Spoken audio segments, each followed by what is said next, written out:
All throughout this journey, even from getting that first job, obviously you had a pretty stellar resume going through college with these zero commission or zero salary, 100% commission sales jobs, is networking. And I think you'd be a great guy to ask this question to, because, now you're getting a TV deal.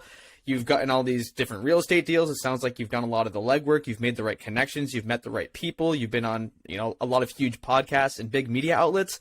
Just some general tips, I guess, in terms of networking. Like, do you have a spreadsheet where you keep all the people you reach out to? Do you have, a target list of these are the top 10 people I need to connect with, and I'm going to leverage my current connections to get at these people strategically? Just love to hear, from a general overview, what networking strategies you're using. Absolutely. Yeah. So networking is huge. Talking to the right people. I try to always offer free value first, because if I'm networking with someone, odds are that they're at a higher level than I am. And that's why I want to network with them.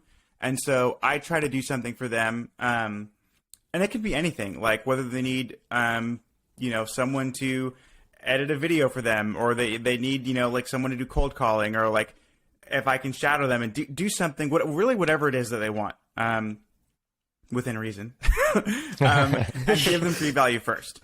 That's key. I do have a spreadsheet of people I want to talk to. I have a spreadsheet of shows that I want to contact to go on. And I figured, if I contact 100 shows, maybe 10 of them talk to me and one of them actually says yes. That's really all I need. But it's a numbers game. I'm going to start by contacting 100. And I've gotten contacted by a few networks, few streaming platforms to do reality shows about real estate and stuff like that. And so that's cool, right? It never would have happened if I didn't go out and network and try to meet the right people.